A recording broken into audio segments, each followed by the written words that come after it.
नीता को तारीफ सब पता ही नहीं था। घर के सारे काम वो एकदम सही सही करती थी। खाना भी बहुत स्वादिष्ट बनाती थी। लेकिन फिर भी आज का खाना अच्छा था। बहू ऐसा उसकी सास कभी भी बोलती नहीं थी और पति भी कभी उसकी प्रशंसा नहीं करता था।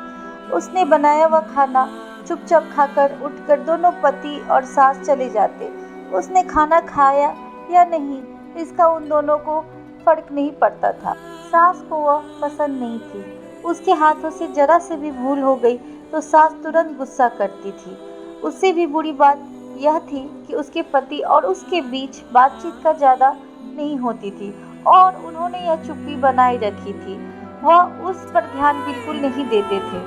परदेश में पढ़ाई करने गया हुआ छोटा देवर मात्र समय समय पर नीता को फोन करता था, पूछता था भाभी कैसी हो। उसका फोन आने पर नीता बहुत खुश होती थी। अपना मन हल्का करने का उचित स्थान था वो। कुछ ही दिनों में देवर की पढ़ाई खत्म हो गई और वह घर आया। थोड़े समय के भीतर उसे एक अच्छी नौकरी भी मिल गई। नीता को बहुत ही आनंद हुआ। नौकरी लग जाने के बाद उसकी सास अपने छोटे बेटे की शादी के लिए बातचीत करने लगी, पर देवर को एक भी लड़की पसंद नहीं आती थी। इसने ही बोला होगा उसे मना करने को सोचकर सास नीता को ही दोष दे रही थी। नीता को चिंतित देखकर देवर ने अपनी माँ से कहा, मैं एक लड़की से बहुत प्यार करता हूँ और मैं उससे ही शादी करूँगा। उसने जिद की। देवर जी, यह बात पहले बतानी चाहिए थी ना। नीता ने यह बात अपने पति के कान पर डाली। इस पर उसने थोड़ी किटपिट की, लेकिन लड़की देखकर वह भी तैयार हो गया। सवाल बचा सास का, अपने छोटे बेटे का मन कैसे दुखाएगी। वह बात में उसकी भी हाँ हो गई। नीता को बहुत खुशी हुई। उसे लगा एक अच्छी सहेली आ जाएगी अब साथ देने के लिए, दिल के राज बताने के लिए। पर कैसी होगी छोटी देवरानी, निरस बस जाएगी हमारे साथ और इस घर में, या वह एक अलग दुनिया बसाने पर जोर देगी देवर जी को। इस विचार से थोड़ा टेंशन में आ गई नीता। कुछ दिनों बाद नीता की छोटी देवरानी चौखट लांघकर घर में आई। देवरानी ने घर में आते ही सारे घर की जिम्मेदारी अपने हाथों में ले ली। अब सास ने अपनी छोटी बहू की ज्यादा ही तारीफ करना शुरू कर दिया। उसे माँ जैसा प्यार करने लगी। यह देखकर नीता की आंखों में आंसू आ जाते।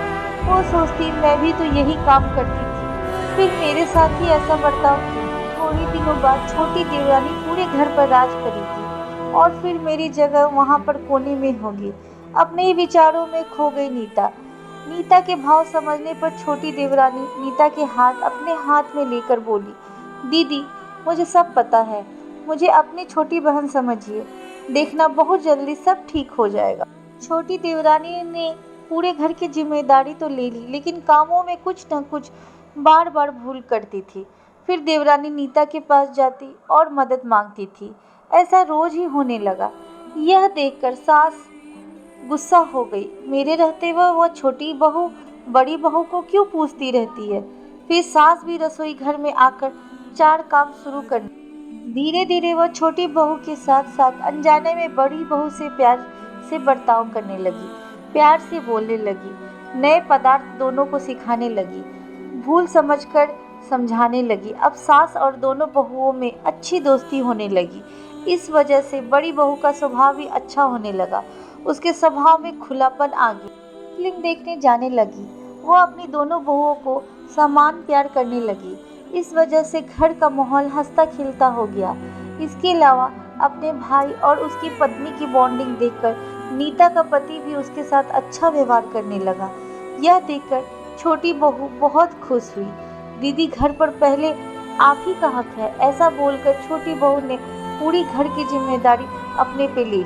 साल भर में नीता के देवर को अच्छे वेतन और बड़ी पोस्ट पर स्थानांतरित किया गया। अब छोटी देवरानी भी अपने पति के साथ परदेश जाएगी और मैं फिर अकेले रह जाऊंगी। इतना ही नहीं, इतने सालों बाद सास का व्यवहार जो इतने सालों बाद बदल गया था वह फिर से वही हो गया। तो इस विचारों से नीता डर गई। देवरानी की नीता को इतनी आदत हो गई थी कि उसके बिना घर काटने को दौड़ेगा। देवरानी के आ जाने से घर का माहौल बदल गया था। वह ही थी ऐसी खुशमिजाज और ऊर्जावान, जैसा कि नाम से पता चलता है। यहाँ देवरानी की हालत भी कुछ अलग नहीं थी। उसे दुख हुआ कि यदि यहाँ रहना पड़ा तो उसे अपने पति से दूर रहना पड़ेगा।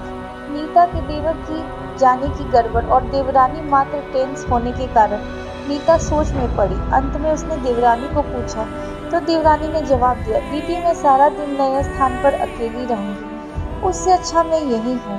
आपके देवर को बोला है मैंने, शनिवार और रविवार की छुट्टियों में आप यहाँ आ जाया करें।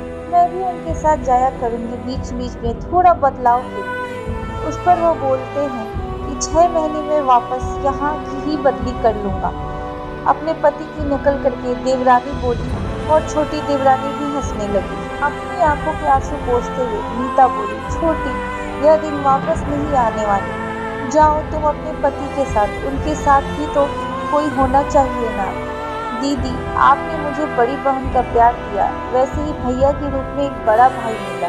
यह भरा हुआ संसार छोड़कर मैं कैसे जाऊं? वहाँ अकेली का मन नहीं लगेगा। 6 महीने का तो सवाल है, वह आते रहेंगे यहाँ पर।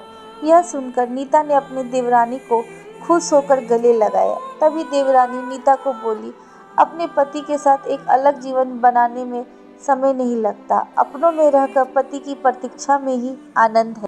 दोस्तों, दो अलग अलग घर और ससुराल में आने वाली यह लड़कियां अपने नए घर के लिए सब कुछ करती हैं। पता ही नहीं चलता कि कब एक दूसरे की आदत हो जाती है। सच में देवरानी और जेठानी का रिश्ता बहनों से कम नहीं होता।